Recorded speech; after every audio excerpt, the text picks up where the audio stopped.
Farm Team Weather Lab, KAMC meteorologist Jacob Riley.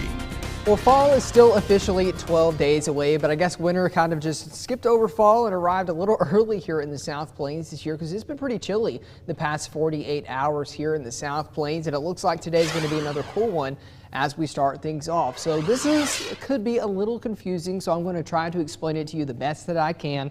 But yesterday we had a record cold high temperature, meaning that was the lowest that our high temperature has ever been on that day in recorded history. We only topped out at 46 degrees, and our morning low yesterday was at 41 degrees, breaking our old record by around 20 degrees. So blew that record out of the water, and we're likely going to see some of those record cold temperatures today as well.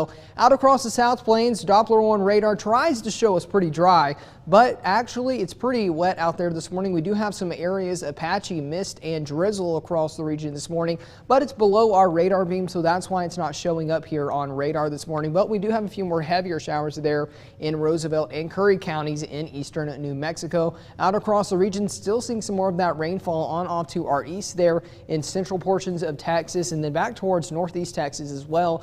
But right here in Lubbock, call it the Lubbock bubble if you want to, we have a dry slot over us. That's indicated by some of the blacks and oranges showing up on your screen this morning. Low pressure over the Four Corners region is trying to bring in some of that moisture there from the Pacific Ocean, but notice all of that orange back to our southwest. Really doesn't look like we're going to see any more rainfall out of this, at least significant rainfall that would amount to anything. But in Slayton this morning, that's a good example of where we're seeing some of that patchy drizzle. Again, radar was showing dry, but you can definitely see some raindrops there on the lens this morning. So as we continue through your hour-by-hour forecast, keeping that drizzle around at least until noon. But by noon, we could start to see a little bit more sunshine squeak in across the area later on this evening.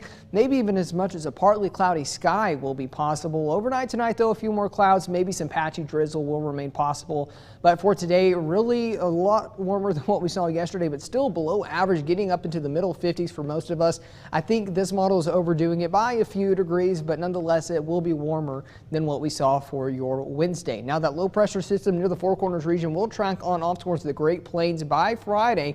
And what that's going to do is help us to warm up a little bit, but still give us an isolated chance for a few showers tomorrow. But by this weekend, drying out and into next week, a little bit more of what we call a zonal flow, which just means a calmer pattern here for us in the South Plains. Unfortunately, though, that does mean our rain chances will begin to fade away. But over the next 6 to 10 days, Lubbock, you're included in that below average range for temperatures, meaning we'll stay in the middle to lower 80s, maybe even the upper 70s here as we continue through on into next week. And then Kathleen, our 7-day forecast does look warmer than what we've seen today, but unfortunately, it also looks drier. That is good news for the Texas Tech game on Saturday, but our area ag producers really could have used that rainfall. It is so late in the season, though, that it's kind of getting past the point of no return for them, unfortunately. Yeah, that is very unfortunate news. A lot of us were really hoping to get in on that rainfall, and it's very important to them. So, you know, hopefully all we can hope is maybe we can get a little more before the end of the year. Hopefully so.